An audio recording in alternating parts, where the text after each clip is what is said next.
Buenas noches. Hay quien se aferra a símbolos o situaciones para apropiárselos y así reafirmar su ideología y de paso alimentar la confrontación. Nada bueno. Pero, por ejemplo, lucir la bandera de tu país no debería asociarse a la derecha o la izquierda. Todos deberíamos identificarnos con ella. Como el no a la guerra o por la defensa de los derechos humanos. Son principios con los que todos deberíamos identificarnos y no incurrir en comportamientos simplistas que a veces ponen a la luz incongruencias. No se puede protestar porque Estados Unidos inicia una guerra saltándose el derecho internacional y haber mantenido silencio ante la dictadura teocrática de Irán que financia grupos terroristas y mata y tortura en público por disentir, no llevar velo o ser homosexual. Todo ello denunciado por la ONU, que habría que preguntarse para qué sirve realmente. Se puede pensar de una forma o de otra. Este sí es un país libre para ello, pero siendo consecuente. Bienvenidos.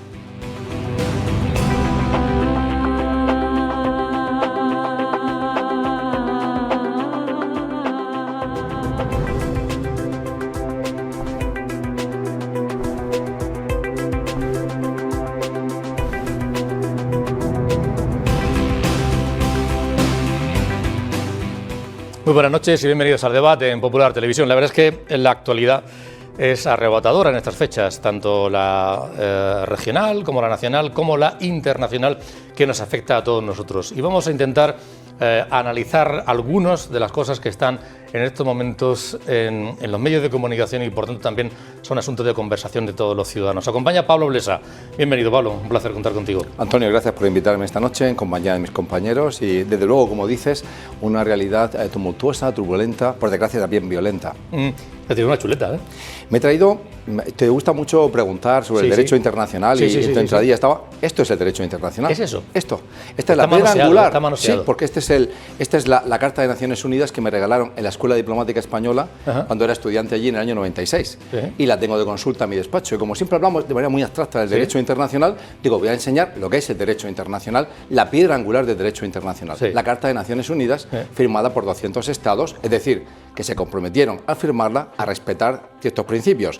El primero de todos en esta carta es que no agredirás, que la guerra es ilegal, por tanto que toda acción armada contra un país que no esté autorizada por el Consejo de Seguridad es ilegal.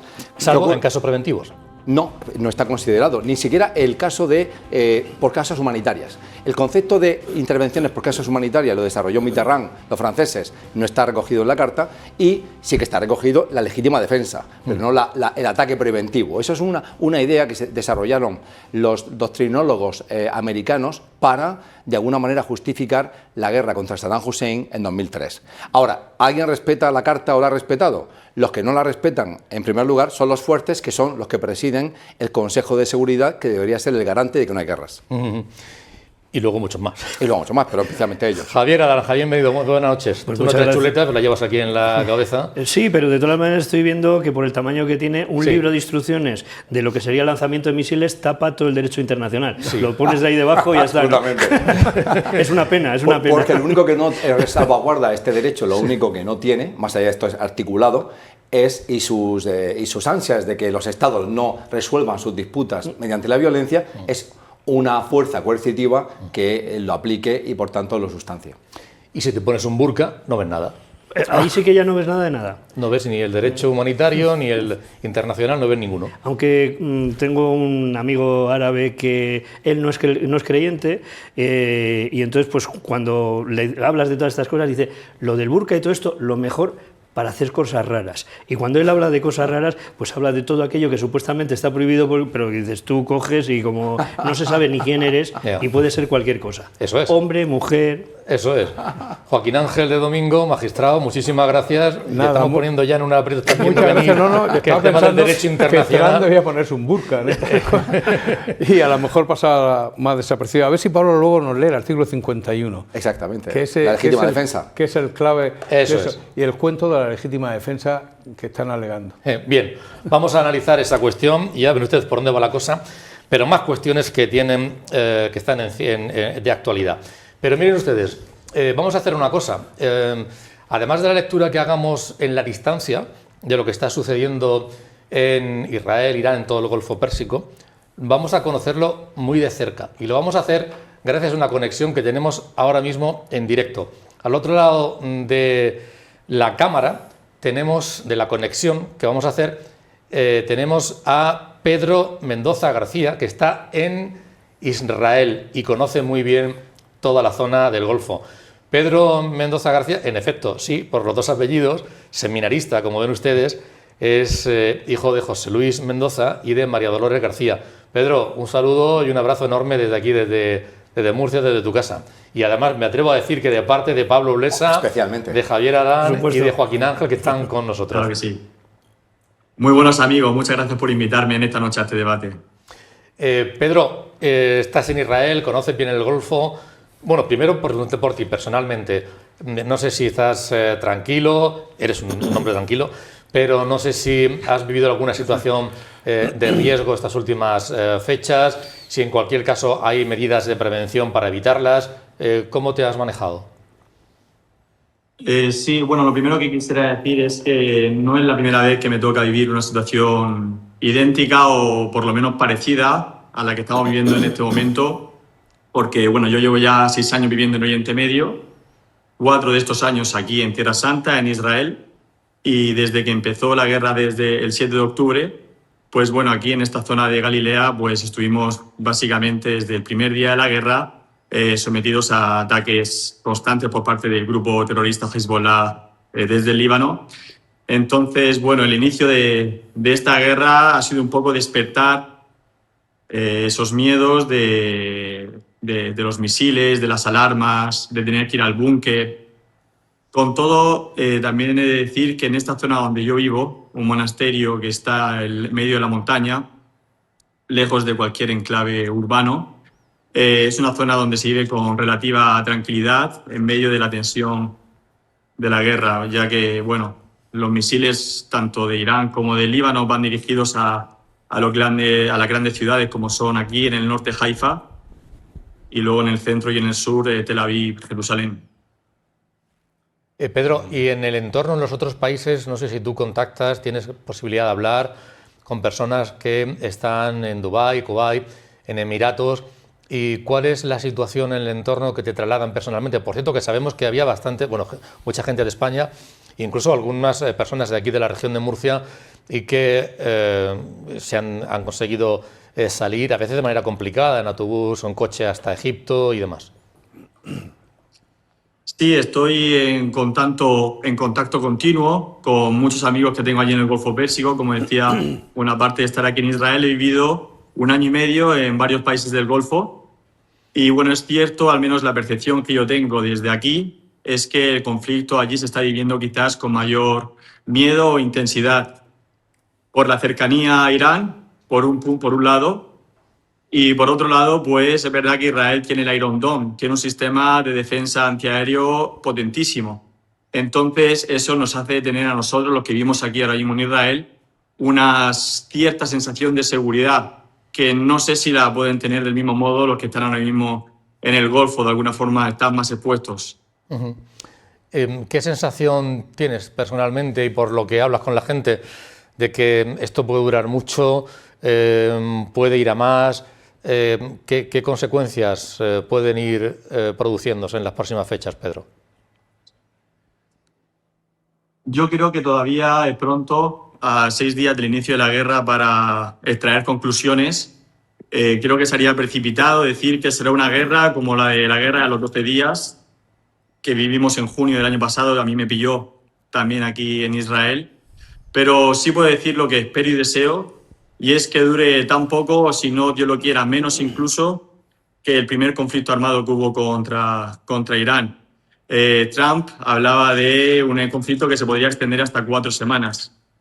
Yo, sinceramente, mi opinión personal y a la vista de lo que está sucediendo y cómo se están desarrollando los hechos, yo creo que en 2 semanas podríamos estar hablando ya del fin de la guerra. Pero, como digo, es impredecible ahora saber cómo podrá desarrollarse todo. Uh-huh. Es muy compleja las sociedades, las culturas que conviven en toda la zona, como para que pueda haber un cambio drástico o para que pueda haber una convivencia. Parece que ni una cosa ni la otra. Realmente la situación es compleja, la convivencia a veces, ¿no? Bueno, mi experiencia aquí en Israel es que si bien la guerra del 7 de octubre ha vuelto a abrir heridas del pasado todavía pendientes de quedar curadas, como es la relación entre los palestinos y los judíos, también hablo de la comunidad árabe de Israel, que yo la conozco bastante bien, hay una cierta convivencia entre judíos y la comunidad árabe, tanto cristiana como musulmana, dentro de Israel. Lo mismo o una situación parecida puedo decir de mi experiencia en los países del Golfo Pérsico, en Bahrein, en Emiratos Árabes Unidos. Son realidades mucho más multiculturales, donde la coexistencia entre pueblos diversos es más palpable. Recordemos que en estos países del Golfo pues, se atrae mano de obra de todo el mundo, entonces la presencia de cristianos, musulmanes, de otras religiones está allí. Pero bueno, si me preguntas específicamente por Irán, yo no sé, la verdad que es complicado prever qué va a suceder después. Si va a haber un cambio de régimen que nazca de una revolución popular o si se va a perpetuar el actual régimen con otra cabeza, pero los mismos ideales. Vamos a ver lo que pasa. Lo ideal, Pedro, en efecto, es que fuera posible una convivencia, y además una convivencia, digamos, respetando derechos humanos por parte de todos, con independencia de quién ejerza el poder en un sitio o en otro, ¿no? Por supuesto. Y a mí, en este sentido, tengo que decir que todo el trabajo que ha estado haciendo la administración de Trump desde el inicio para entablar relaciones diplomáticas entre Israel y los países vecinos del Medio Oriente es algo encomiable, porque no hay nada que construya más y mejor la paz que entablar relaciones entre países. Creo que se ha hecho un muy buen trabajo, hablo de los acuerdos de Abraham, cuando se establecieron relaciones en 2020, si no recuerdo mal, entre Israel, Bahrein y Emiratos Árabes Unidos. Ojalá estos acuerdos se hagan extensibles y más quizás después de esta guerra a otros países que se quieran sumar a esta alianza, que al final es una alianza de paz entre los países del Medio Oriente. Pero claro, es complicado, llevará tiempo, vamos a ver cómo va toda la situación. ¿Alguna cosilla? ¿Queréis preguntarle, Javier? Sí. Joaquín Ángel y Pablo. Me ha sorprendido tanto, Pedro. Bueno, en primer lugar, gracias por este análisis desde el terreno, casi como un corresponsal de guerra muy bien formado y muy instruido y con mucha experiencia. Pero ha sido su profesor. Se ve que soy alumno tuyo, Pablo, de Derecho. Ha superado al maestro hace mucho. Primero por el manejo de las lenguas que tienes, que es una maravilla. Las lenguas que hablas de la región, dificilísimas como el árabe, el hebreo. Francamente, mi admiración por ello y cómo te has inculturizado ahí. Pero lo que me ha sorprendido, más allá del análisis que me parece muy brillante, es fijar el final de la guerra en 2 semanas. ¿Por qué? Porque estamos viendo que los mercados, es decir, el dinero, están marcando una duración de 3 a 6 meses, ese escenario de 3 a 6 meses, y luego el propio Trump pues ha hecho valer que la guerra podía durar, parecía ser el tramo de guerra más corto imaginable, 4 o 5 semanas, pero últimamente decía que por qué no iba a poner botas sobre el terreno y que por qué no iba a permanecer en el objetivo fijado de derribar al régimen. Con lo cual, en tu ecuación de 2 semanas significa que se conformarían con la destrucción del programa nuclear, se conformarían con la destrucción de la industria misilística iraní y se conformarían con la destrucción de los lazos de Irán, debilitando el régimen con los proxies que tiene en Yemen, en Irak y sobre todo, especialmente, y tú lo has señalado, en Líbano. Entonces, 2 semanas. ¿Por qué 2 semanas? A mí me ha dejado... Pedro, espera un momentillo. ¿Querés tú preguntar algo, Javier? Digo, Sí. por no retenerte demasiado, aprovechamos. Sí, pues ya aprovecho. Perdón. Y te diría, al hilo también de lo que tú estabas comentando ahora, el día después. El día después, ¿cómo se prevé si hay algún diseño hecho o no? O se verá lo que pueda ocurrir? Porque claro, esa convivencia que se tiene que dar en el propio Israel, entre esa comunidad árabe que sigue estando ahí y el resto de los ciudadanos, pues eso, hemos visto que en momentos anteriores se ha producido tensiones y demás. ¿Hay un plan para el día después o eso ya se verá? Porque aquí al menos no oímos nada de eso, el día después. Joaquín Ángel. No, preguntarte simplemente, ¿el pueblo lo ha acogido bien esto? O aparte del miedo que ver una bomba, ¿le ha gustado que hayan matado, que hayan derrocado a la cabecilla? Bueno, son muchas preguntas, pero Pedro, haz un comentario. Muy bien, voy a intentar responder una por una. Primero, para responder a Pablo, es verdad que la previsión de 2 semanas es el escenario más optimista posible y yo creo que ese término pasaría por una elección de un líder dentro del actual régimen que esté dispuesto de inmediato a entrar en negociaciones con Estados Unidos y con Israel para ver el programa nuclear. Claro, ese, repito, es el escenario más optimista y más rápido. Podría todo alargarse si, como tú decías, Pablo, hubiese, por supuesto, una incursión terrestre y el objetivo de terminar completamente con todo el plan nuclear de Irán. Respecto a la segunda pregunta, yo creo que el día después de la guerra, sinceramente, creo que va a acelerar, como repito, los pactos de Abraham. ¿En qué sentido? Porque hemos visto que los países del Golfo Pérsico, Arabia Saudí, son fuertes aliados de Estados Unidos y yo creo que si realmente consideran y ven a Irán como un enemigo no solo potencial y no real, sino real, yo creo que les interesa llegar a un acuerdo con Israel en todos los sentidos. No solo en materia económica, Israel es un país con una economía puntera, pero también y sobre todo en materia militar y de inteligencia. Entonces yo creo que el día después, si va a salir alguien favorecido, creo que podría ser Israel en sus alianzas con los países de la península arábiga. A la tercera pregunta, yo mi percepción personal aquí, y después de haber hablado también con la población local, es que la mayor parte de la población lo ha acogido con buenos ojos, en el sentido de que Irán, y esto no es algo escondido, esto es algo público y notorio, se ha declarado en repetidas ocasiones como un enemigo público de Israel, que lo único que quiere es la exterminación de este país, que deje de existir y que no debería estar aquí. Entonces, claro, ante un país tan fuerte militarmente y con una amenaza que no es solo hipotética, sino real, si es cierto lo que dicen de que Irán estaba a meses o a días incluso de obtener la arma nuclear, pues yo creo que, considerando todos estos escenarios, el pueblo de Israel, quizá tanto la comunidad judía como la comunidad árabe, siguen con preocupación y con miedo esta guerra, pero lo ven con buenos ojos, en el sentido de que si de aquí puede salir para ellos algo positivo, como es erradicar una amenaza como es el régimen actual iraní, pues yo creo que lo han acogido con buenos ojos. Pedro, es un lujo haberte tenido, te lo agradezco de verdad por la conexión que hemos mantenido, por tu análisis desde luego, y bueno, manda un mensaje a quien tú ya sabes que está viendo en estos momentos. Sabemos quién intenta, ¿no? Bueno, coincidimos. Sabemos de quién estamos hablando, ¿no? A mí me gustaría enviar un mensaje de paz y de tranquilidad. Y sé que decir esto en este momento, en este contexto, puede ser excesivamente atrevido, pero sobre todo quiero dirigirme a la comunidad cristiana, porque es una pena ver cómo los lugares santos de la Tierra Santa, tanto en el lado de Israel como en los lugares santos en Palestina, en Cisjordania, se están viendo desde hace ya más de 2 años completamente casi vacíos.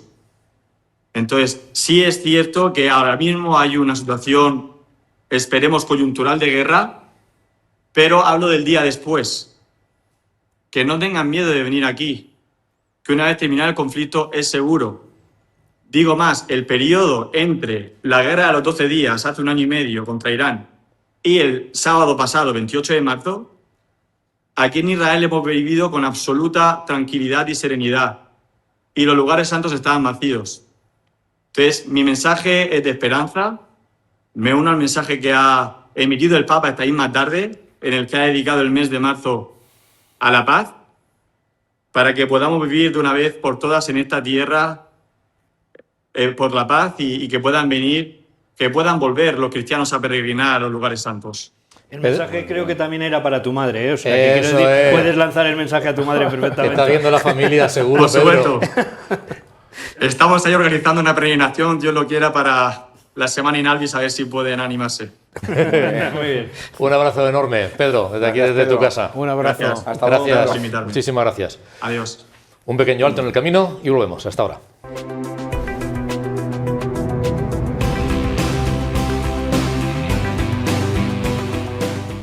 Bueno, primero un poquito la valoración, ¿qué os ha parecido esas reflexiones desde allí, desde el lugar donde se están produciendo estas circunstancias? ¿Qué os ha parecido? Yo ojalá tenga razón y sean 2 semanas. Me fío más de él que de Trump, que habla de 4 semanas. Si son las mismas 4 semanas, igual que las 24 horas que iba a acabar con Ucrania, sí. Con la guerra de Ucrania estamos esperando una guerra larga, ¿no? Ojalá que se acabe pronto, y porque el derecho internacional ahí se ha ido, pero hace tiempo, cada vez está más en baja y desde luego aquí no se ha respetado. Hay que decir que, en primer lugar, Donald Trump, él explícitamente no ha dicho que va a acometer la misión de tumbar, expulsar y, por tanto, erradicar el regime change que dicen a los ayatolas. Él lo que ha pedido es que cuando finalicen las bombas, la población local acabe con el régimen que estará debilitado. Eso sí, ayer, sin embargo, escuchamos al secretario de Defensa que pareció efectivamente limitar la operación a acabar con el programa nuclear, cosa que ya han hecho. Es decir, es impresionante en esta campaña militar y no debe quedar en la sombra el nivel y la calidad de la inteligencia que han recabado los espías, tanto en el terreno como los espías, la inteligencia que se recibe por medios técnicos, porque fijaos cómo en las primeras 24 horas, primeras 3 horas, han acabado con toda la élite del régimen, incluido el líder supremo, y también los otros mandos más relevantes del ejército, la vida política, etc. En 100 horas han acabado con el 86% de lanzaderas, han acabado con todas las infraestructuras críticas. Entonces, ¿qué les queda ahora? Es que no les queda prácticamente nada. Les queda entrar al país, ahora que controla los cielos, y como decía Pete Hegseth, el secretario de Guerra, misericordiamente destruir hasta la última infraestructura, hasta el último torreta de vigilancia que tiene la Guardia Republicana. Yo creo que esta fase ya de bombardeos sin misericordias, lo que pretenden es, como dice Pedro, producir un líder en el régimen tipo Delcy Rodríguez que se avenga a hablar frente a una destrucción inevitable, una destrucción masiva de las infraestructuras. Eso, pero hay que tener en cuenta un factor muy importante. Ali Khamenei planificó su propia muerte. ¿Y por qué digo que planificó su propia muerte el líder? Porque sabéis que en el mundo chiita existe una enorme, está muy ligado a el líder fundador del chiismo, que fue en una batalla en 1680, y al martirio. El concepto del martirio es muy intrínseco al chiismo. Entonces, el líder, Ali Khamenei, tenía un búnker estupendo que había fabricado Rusia, donde podía haberse evadido de los bombardeos. Pero él decidió morir en su casa, por decirlo así. Sabía que lo iban a matar. Entonces, hay ese elemento del martirio, y no sabemos hasta qué punto los líderes de la revolución estarán dispuestos a sufrir el mismo destino que hasta su ahora jefe. Javier, consecuencias económicas también. Fíjate yo, hoy la gasolina ha subido 10 o 12 céntimos, mañana creo que van a subir otros 10 o 12, el gas licuado mucho más, nos dicen que ahora va a ser más rentable a Estados Unidos vender, que allí es más caro extraer que de aquí hacia atrás.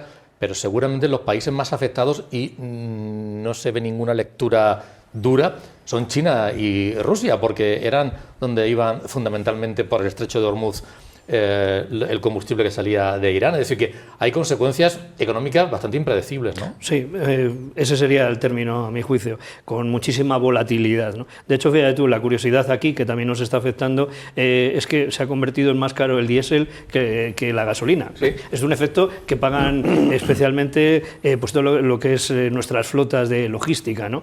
Pero que, volviendo a eso, sí que hay un elemento, dos elementos ahí curiosos. Es un país con 80 millones de personas. 94. situado? 92. 93. Estoy con el dato atrasado. O sea, es un país muy grande, ¿eh? Es casi el doble que España en población. No solamente eso, sino que además la estrategia de los ayatolás está siendo la de tirar bombas para todos lados. Es decir, generalizar el conflicto. Y eso es un elemento a tener en cuenta dentro también de esto de las consecuencias que me estabas comentando. Porque fíjate tú que el estrecho de Hormuz ya ha cerrado, a ver quién pasa por ahí, y estamos hablando de unos términos, de unas circunstancias que sí que nos van a afectar directamente: gas, petróleo y demás. ¿Cuánto tiempo se puede aguantar en esto? En principio los mercados están diciendo que, bueno, están en escenarios de algunas semanas, a ver, con esas variaciones, esos picos que estamos viendo en las bolsas. Pero como esto pase de 2 o 3 semanas, las consecuencias seguramente que vayan a ser muy graves, generales para todos.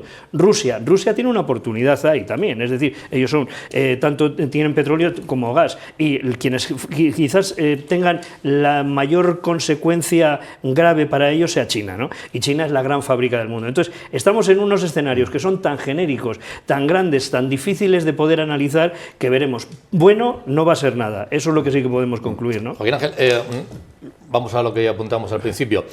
Se dice, Estados Unidos ha violado el derecho internacional porque, sin acuerdo del propio Congreso de Estados Unidos, sin el visto bueno de Naciones Unidas, está atacando, bombardeando un país. Alude al derecho de defensa porque estaba el arma y tal, y bueno, se critica el que no vulnera el derecho internacional.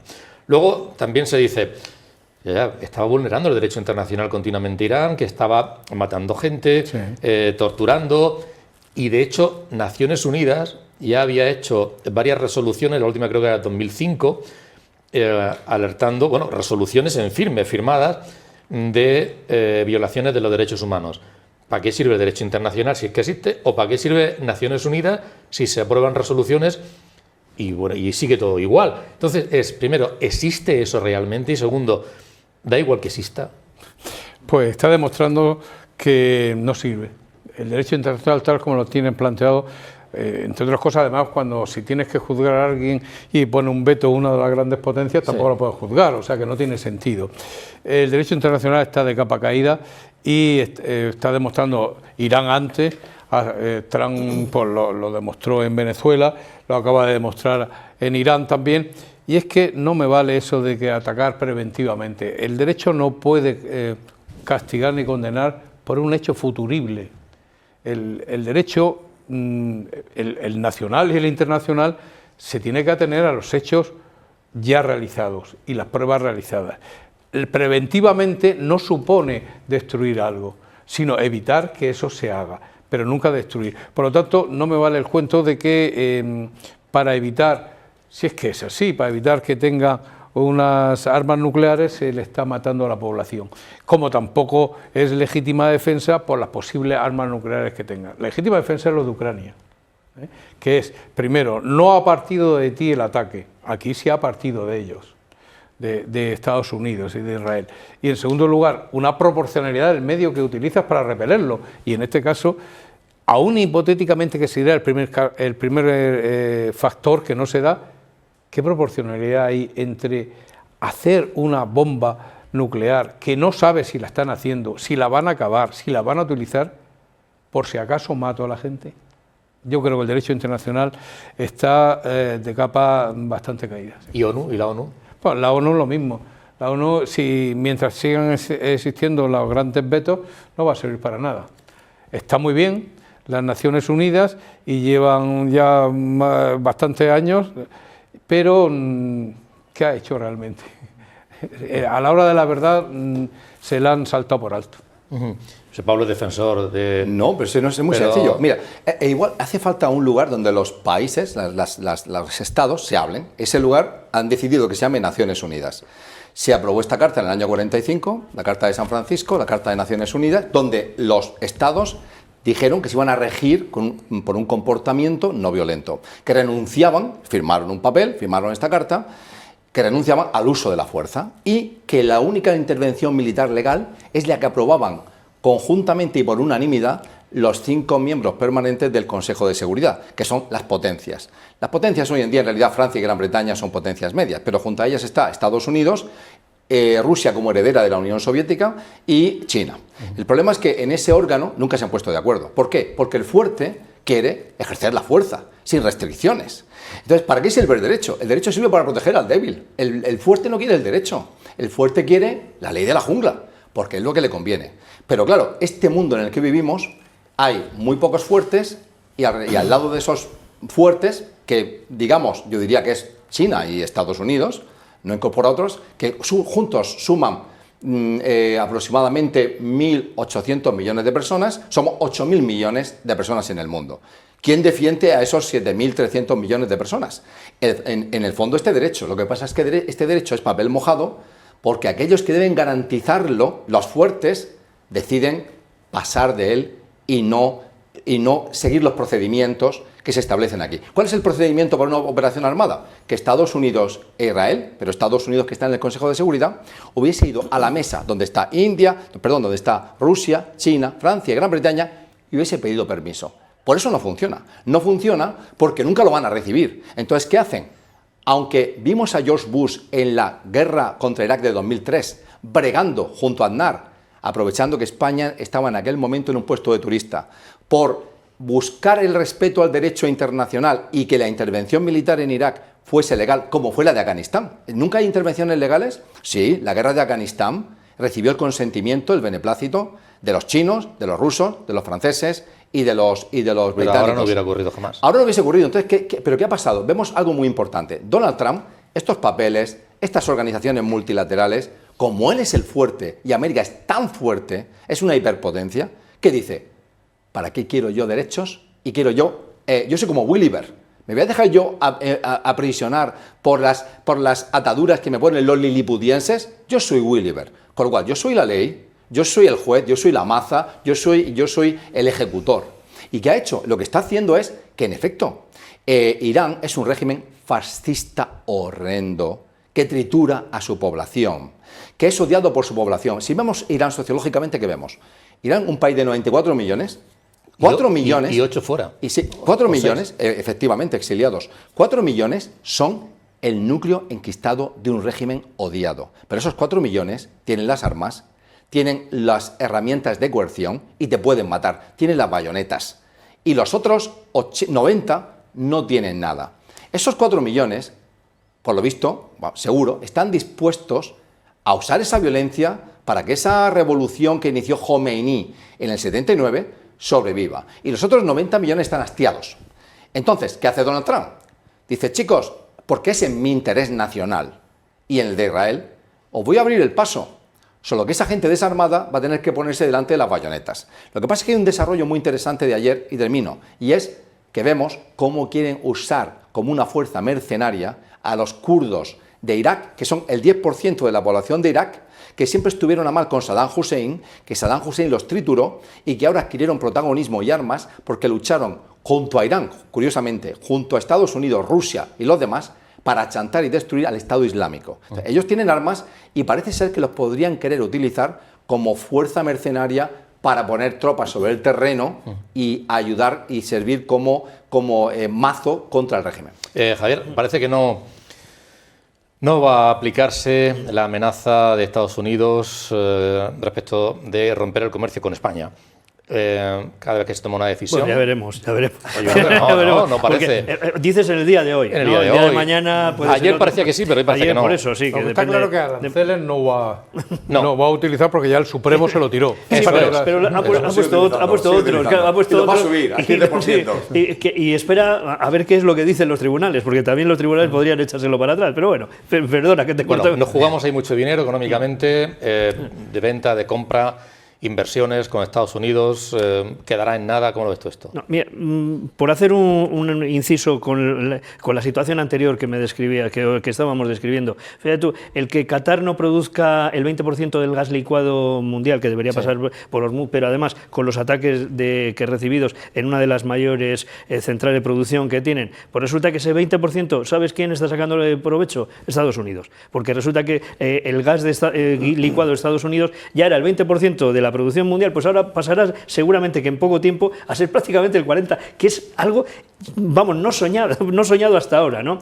¿Quiénes están sacando beneficio también? Pues por ejemplo todas las industrias armamentísticas, también las españolas. Por ejemplo, si vemos la revalorización de Indra, es absolutamente brutal la que está teniendo en España. Es decir, hay ganadores de todas las guerras siempre, y aquí los estamos viendo, y muchos de ellos en Estados Unidos y por la parte energética. Pero por esta otra parte que me señalabas, es decir, ¿cómo se produce esa situación? Bueno, para España, Estados Unidos no era su principal mercado. Tenemos otros mercados, sí que lo ha sido, por eso hemos visto esas circunstancias que se producían en la Casa Blanca con Donald Trump del presidente de Alemania, que es que Alemania, el mercado de sus coches, uno de los principales era Estados Unidos. Entonces dices, no nos ocurre aquí. Sí nos está ocurriendo, nos puede ocurrir, se ha dicho mucho, pero es verdad, con el jamón, con el aceite y todo esto. Pero no dejan de ser, la balanza comercial era a favor de Estados Unidos y nosotros pues somos unos proveedores, al que le toca no vender en Estados Unidos lo estás hundiendo, ¿no? Pero quiero decir, no era nuestro principal mercado. Sí que hay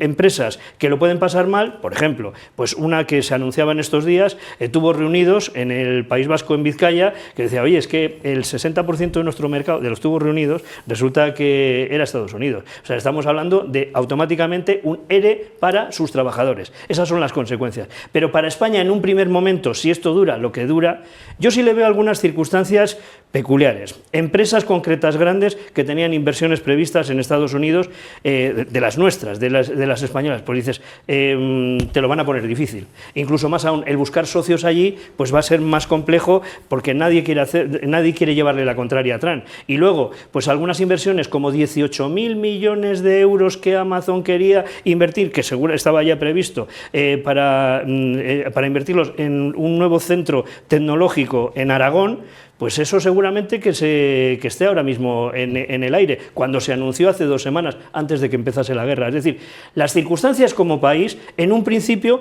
no serían demasiado graves, pero que no te toque a ti como empresa. Si te toca como empresa, y si te toca como trabajador de una empresa que vende allí, claro, pues estás hablando de que te vas a casa al paro. Luego además se va a reabrir el tema que ya está abierto, no se cerró de Mercosur, y al final también se mira a los jueces, porque la Unión Europea no se ponen de acuerdo, se ha recurrido al tribunal y a ver qué se decide con esto, porque es un mercado enorme, se pueden vender, pero a ver qué ocurre para acá. No, eso sí, las resoluciones de Europa sí son, del Tribunal Europeo sí se cumplen, ¿eh? En eso los derechos nacionales estamos obligados por el principio de supremacía, a respetar lo que una sentencia, no una recomendación ni una circular, sino cuando realmente ha habido una sentencia ejecutiva y se manda al país miembro que le afecta directamente, tiene que cumplirlo, por encima del derecho nacional. O sea que el Tribunal Europeo en ese sentido sí funciona bien. A pesar de que luego vemos con todo el tema de las extradiciones y demás, las contradicciones que hay, ¿no?, con algunos países. Claro, es que no todos los derechos nacionales son los mismos, ¿no? Y igual que puede sentar jurisprudencia lo que diga un tribunal europeo, lo cierto es verdad es que después tienes que afectar al derecho nacional directamente del país que le ha planteado esa cuestión, ¿no? Si no, el ejemplo por ejemplo, de Italia, que respecto a los interinos, ¿no? Sí. A Italia le ha obligado a que los interinos en un plazo determinado lo hagan fijo, y en España todavía no. Aunque si llega la situación al Tribunal Europeo, va a decir lo mismo, claro. Entonces sí, todos los interinos en España que cumplan las condiciones que diga esa sentencia tendrán que hacerlo fijos o por lo menos de plantilla, ¿no? Es decir, que la jurisprudencia no se aplica de manera inmediata a todos los países miembros, pero sí que sienta un precedente para que quien recurra en la misma línea se aplique igual, ¿no? Es verdad que puede cambiar de la jurisprudencia, pero en este caso no creo que cambie, ¿no? No creo que porque es muy reciente. Quiero decir, con el tiempo puede cambiar la doctrina jurisprudencial del Supremo, del Tribunal Europeo, pero en este caso de los interinos no creo que cambie, y si en España va hasta allí, y creo que ganará. Lo digo a efectos de la ley famosa esta de eficiencia de la justicia, donde ha dejado a los interinos, los jueces sustitutos en este caso, y fiscales sustitutos y magistrados suplentes, un poco al margen. Los jueces honorarios italianos, ya ha dicho el Tribunal Europeo que tienen que meterlo en el escalafón de los jueces italianos al final, pero incluirlos. Bien, La verdad es que nos estamos comiendo el tiempo y hay dos cosas más. Una opinión, aunque sea más o menos rápida, de política. Esta semana aquí en la región de Murcia ha habido una tragedia, digamos, una situación crítica dentro de Vox, con la salida de José Ángel Antelo, su presidente, portavoz y todo. Y eso aquí en Murcia. Vamos a ver lo que decía hoy mismo José Ángel Antelo, por cierto, que ha dejado de ser de portavoz. Esta mañana se va a quedar presentada, ayer mismo la firmé. Hay que entender que el grupo parlamentario tiene una firma que solo yo la puede utilizar y representa a todos los miembros, pero esa firma es personal y es intransferible. La firma del grupo parlamentario es el portavoz, porque es la única persona que representa al grupo parlamentario. Los demás diputados, al igual que yo también, pues tienen su firma que es individual, que se representan a ellos. Yo siempre cumplo mi palabra, tenga el coste que tenga. Bueno, veremos lo que pasa. Yo a día de hoy no sé lo que va a pasar, creo que veremos lo que pasa, vamos yendo día al día, pero mi idea, vuelvo a decirlo, es cumplir mi compromiso con todos y cada uno de los ciudadanos de la región de Murcia y con España, a pesar de que bueno, pues pueda tener un coste. Todo lo que sucede y todo lo que está pasando es responsabilidad directa de Santiago Abascal. Esto es en clave regional, aquí Vox, ya sabéis que está habiendo negociaciones entre Partido Popular y Vox en las comunidades autónomas donde ya ha habido elecciones, que hay comicios a la vuelta de la esquina en Castilla y León y antes del verano también lo habrá en Andalucía, que también la izquierda de la izquierda está ahí viendo a ver si llega a acuerdos. Una valoración global sobre toda esta situación política, Pablo. Bueno, en primer lugar, pues como no, he coincidido a menudo con Antelo.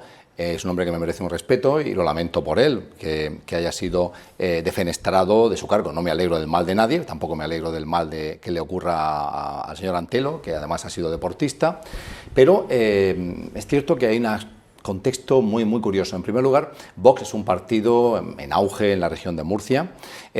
No es que el trabajo de la política se pueda achacar a una sola persona, pero lo cierto es que durante su liderazgo pues el partido pasó de 4 a 9 diputados, con un equipo que parecía muy cohesionado. A mí me parecía un equipo muy cohesionado en la Asamblea, en los municipios, etc. Era un hombre que era conocido por un casi 70% de la población. Entre sus votantes era el líder más valorado. Estamos dando como datos objetivos. Sí. Y a partir de ahí uno se encuentra esta noticia y se pregunta ¿y qué ha pasado? Entonces, parece que nadie es capaz de encontrar de una manera clara una bomba, una coyuntura, una realidad. Abascal habla de ambiciones personales. Luego nos hemos dado cuenta que en el partido había más tensiones de las que suponíamos. Se ha hablado de un abandono de la estructura municipal, se ha hablado del señor Gestoso, concejal en Murcia, se ha hablado de su amistad con Ortega Smith, se ha hablado de muchas cosas, pero ninguna como que te parezca radicalmente concluyente. Se ha hablado de un estilo de liderazgo muy reino de taifas, con una especie de guardia pretoriana, un tanto agresiva y un tanto impositiva, tal vez, pero como que no pareciese que ninguna de estas realidades, en la espuma del éxito que está teniendo el partido, con una cuota iba a decir de mercado, de voto del 18 al 20%, por encima de la media nacional, como que hubiese un sustrato. El caso es que es un partido, tiene unas reglas, tiene unos reglamentos, y está claro que Santiago Abascal tiene la potestad y tiene la habilidad de poder, en cuando le parezca oportuno, igual que pasó al señor Gallardo, igual que pasó anteriormente con Espinosa de los Monteros, con Ortega Smith, con la señora Monasterio, con la señora Olona y tantos otros, pues yo entiendo que Santiago Abascal tampoco debe ser una especie de titán devorando a sus hijos y que verá por el bien del partido. Así que no sé qué habrá, yo no lo sé, qué habrá detectado, qué habrá visto, que no le parecía que Antelo debería seguir como presidente. Sabemos que le ofrecieron otras cosas. Sabemos que le ofrecieron ser responsable de Deportes Nacional, que le ofrecieron seguir siendo candidato a las elecciones, incluso portavoz en la Asamblea. Él no lo quiso. También él al final pues demostró rebeldía y esa rebeldía creo que es lo que le ha costado eventualmente el puesto. Luego vemos que se ha enrarecido la situación por este uso de su firma digital en su propia decapitación y que van a tener que volver a presentar esa situación. Y luego está la paradoja, ¿no? La paradoja, por un lado, de que vimos hace unos años a esos 3 diputados de Vox que también crearon una revuelta interna en el partido y fueron mandados al grupo mixto, y él los atacó muy fuertemente. Le ha dicho que no tiene nada que ver una cosa con la otra, su realidad con la de Eldiarte y Campuzano, etcétera. Y también la paradoja de dónde va a terminar aterrizando, que es en el grupo mixto junto a Podemos y junto a Izquierda Unida, ¿no? Es realmente una enorme paradoja. ¿Algo sobre este tema? Sí, varias cosas.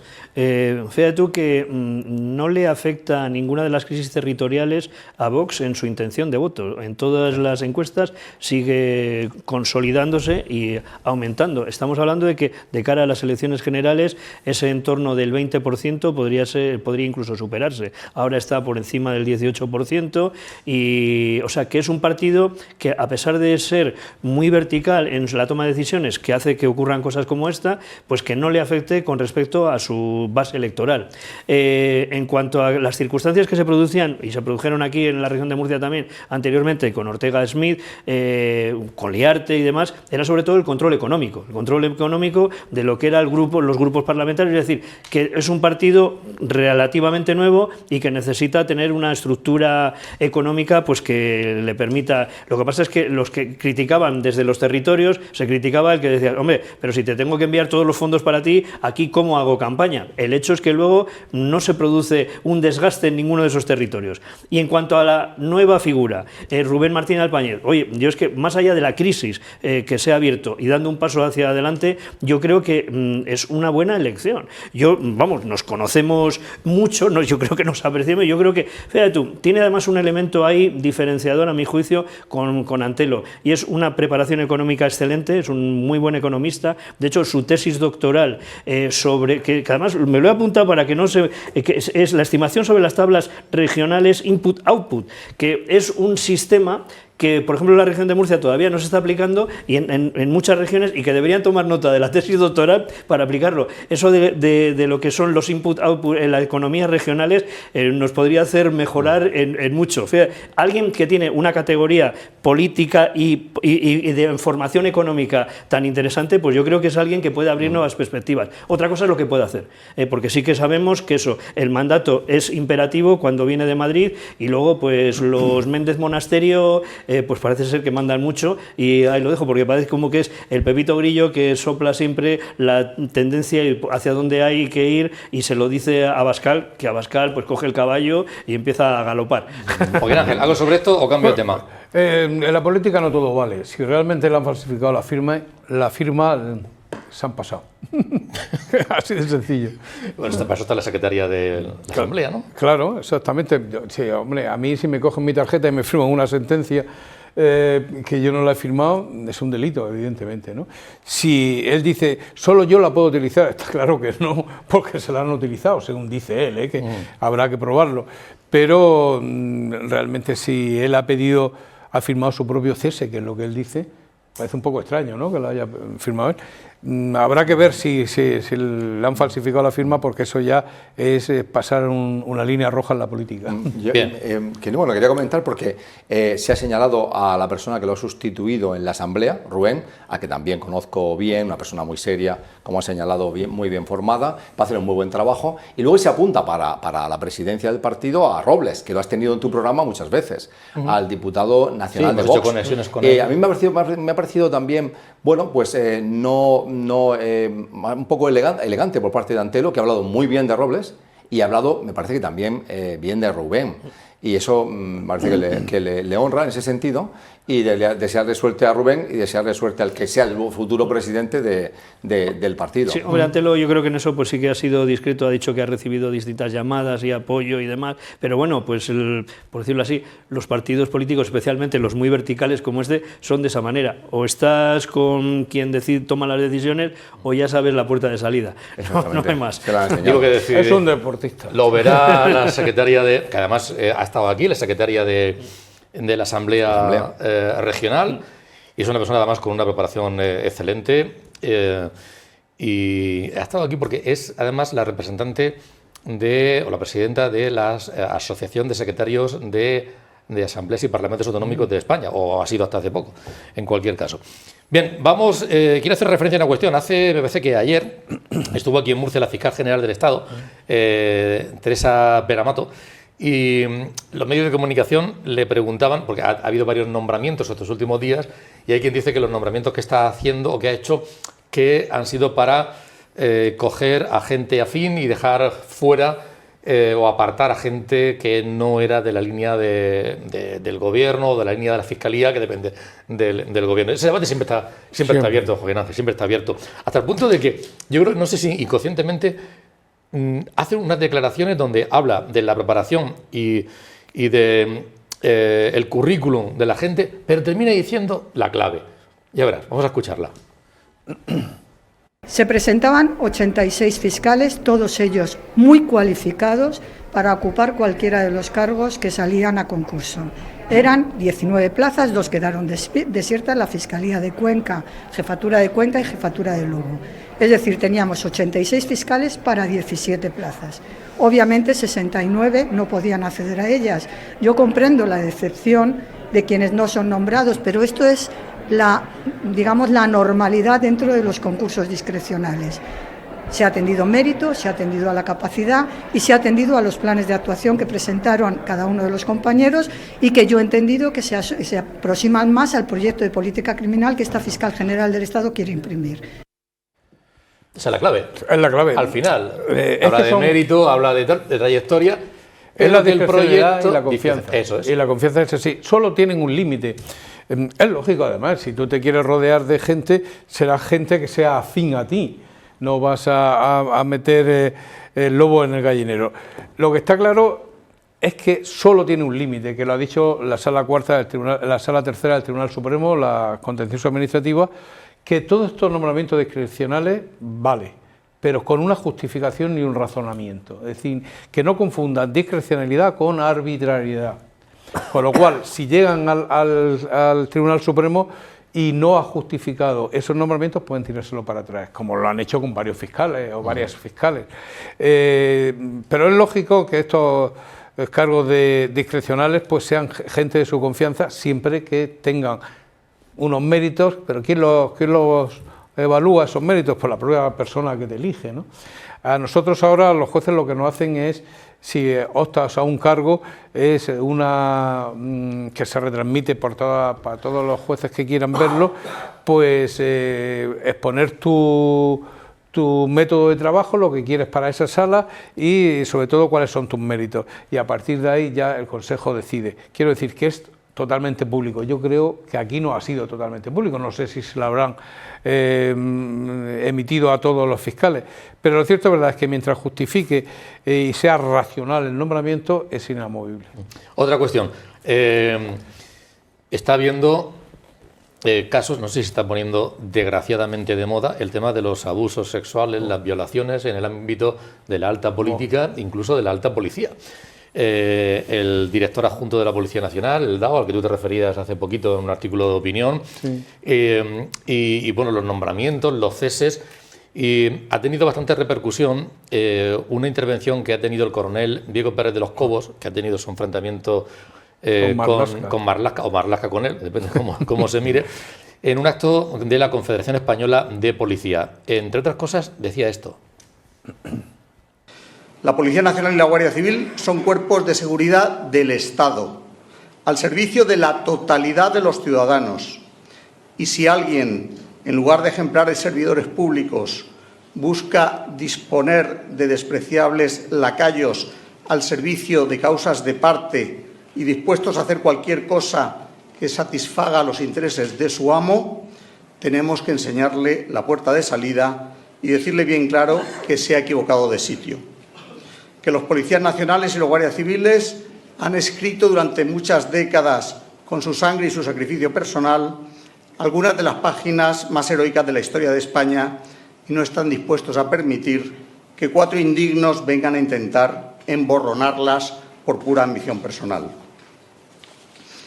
Pero mi segundo motivo de satisfacción es por el nombre con el que denomináis a estos premios, los premios María José García Sánchez. María José era una inspectora de policía, hija de guardia civil, que en 1981, con tan solo 23 años de edad, fue asesinada por un comando terrorista en Zarauz cuando participaba en una operación antiterrorista. Me parece importantísimo que en los tiempos en los que vivimos, cuando algunos pretenden convencernos de que hay que pasar página sobre todo lo relacionado con ETA y de que prácticamente aquí no pasó nada, una institución como la CEP rinda homenaje a sus víctimas en la persona de María José. Nos estamos acostumbrando a muchas cosas, pero que un coronel diga esto y que tengamos estos enfrentamientos y este tipo de denuncias, estamos hablando de palabras y de situaciones mayores, ¿no te parece? Sí. Si un coronel no es valiente, ¿quién no va a ser valiente? Y este coronel lo ha sido, por cierto, que tiene ramificaciones familiares con Jekyll. Aquí en la región. Pues está claro, y bueno, y un hermano suyo fue también presidente del Tribunal Constitucional. Lo cierto, verdad, es que lo ha dicho muy claro y además le ganó un pleito muy importante a Marlaska. Es así, es decir, las fuerzas de seguridad, ni los jueces, ni los fiscales deberían o no pueden estar a las órdenes del partido que gobierna. Tienen que estar a las órdenes del Estado. Eso es así, y es lo que él está reivindicando. Y me parece muy bien, tuvo el problema cuando le negó a Marlaska una información que era judicial. Dice, no, a mí me ha ordenado un juez una cosa, yo soy policía judicial y yo le informo al juez, no a usted. Pues lo degradó, recurrió al Tribunal Supremo o a la Audiencia Nacional y lo ha ganado. Porque en ese caso, en efecto, actúa como policía judicial y solo rinde cuentas no a... digamos, su patronal, claro. A su ¿Qué empresa, pasa aquí, por ejemplo? Un juez se dirige al comisario de policía. El comisario de policía depende del delegado del gobierno, eso está claro, ¿no? Sí. Pero si el juez le dice, investiga una cosa, tiene la obligación de acudir al juez, como policía judicial, le diga lo que le diga el delegado del gobierno o el ministro del Interior en este caso. ¿Que se hace casi siempre? Pues probablemente. Yo nunca he tenido problemas con que le haya ordenado a la policía que hicieran un informe y me digan, no, es que el delegado del gobierno... No, jamás. Pero en este caso fue muy sonado, sí. Javier. No, sí, efectivamente. Lo que pasa es que se expliciten de una manera tan evidente y durante tanto tiempo esos conflictos internos, pues hace que los ciudadanos, los periodistas, nos ponemos las botas, pero los ciudadanos, pues claro, es lógico que se sientan un poco, ¿qué está pasando? ¿Qué está pasando en los órganos del Estado? Es que es algo que molesta, ¿no? Que genera incertidumbre. Y entonces pues, este enfrentamiento es evidente. Pasó en el pasado y se mantiene en el presente, ¿no? Seguirá en el futuro. Pablo. Pues nos ha hablado de distintos temas. En realidad la diatriba que ha lanzado Pérez de los Cobos, que efectivamente le ganó un juicio a Marlaska y que habla muy claro, me ha impresionado, me ha parecido duro, una crítica muy dura, lo cual significa que hay unas aguas subterráneas muy sucias y una serie de comportamientos que él estima que no son de recibo y hace bien en denunciarlos de esta manera un tanto parabólica, pero al mismo tiempo muy clara.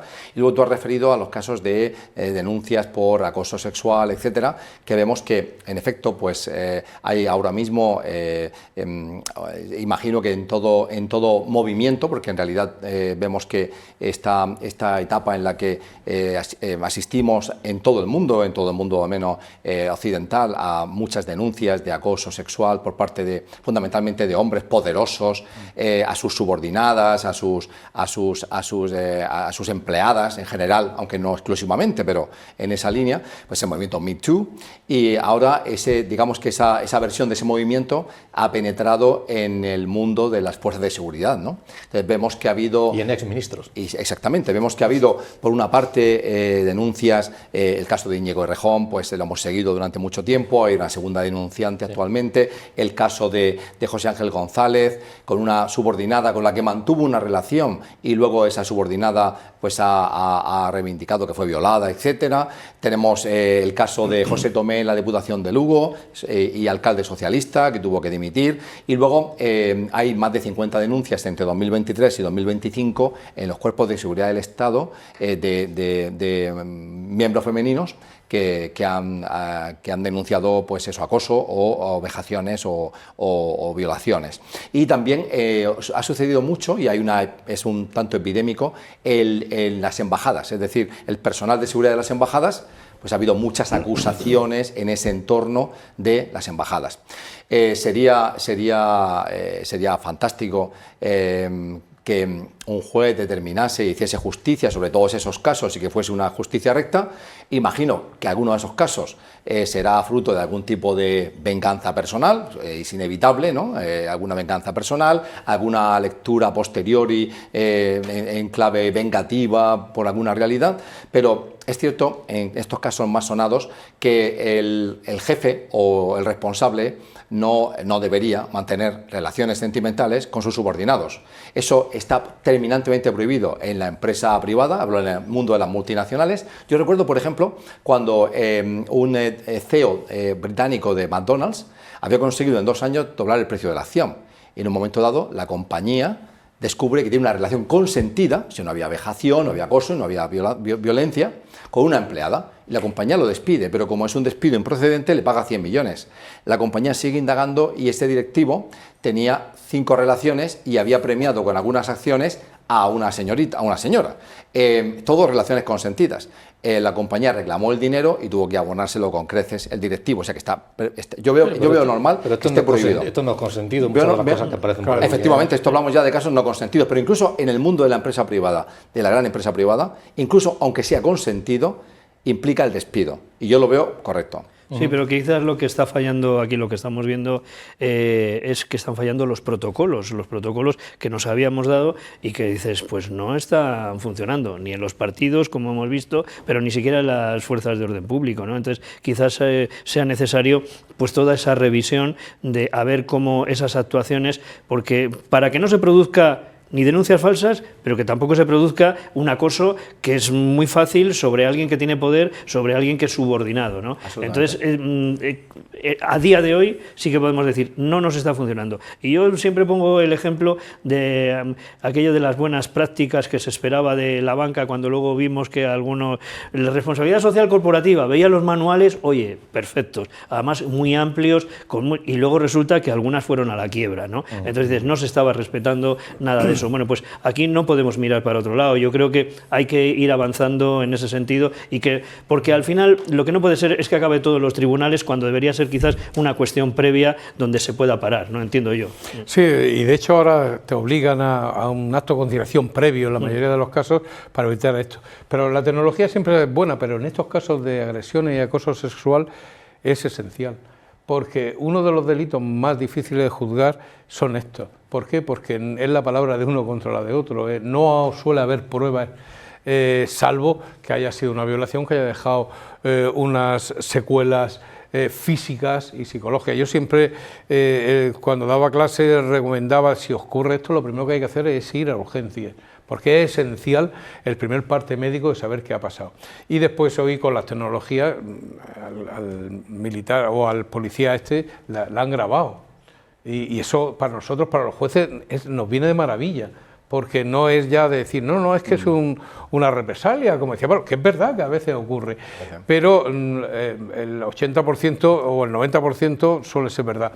Y tengo que decir, al Tribunal Superior de Justicia de Murcia, igual que a los demás Tribunales Superiores de Justicia de España, a la Sala Civil y Penal, que es la máxima en este orden, más del 70% son agresiones sexuales, lo que llega. Más de los delitos que estamos viendo en la sala son agresión sexual o acoso sexual.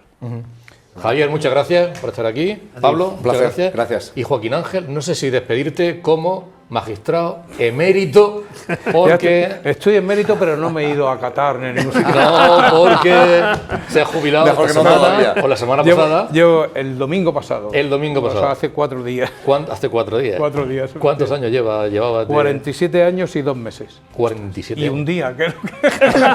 Como una condena. Como una condena. Pero que no ha sido condena, ha sido una satisfacción servir a la justicia.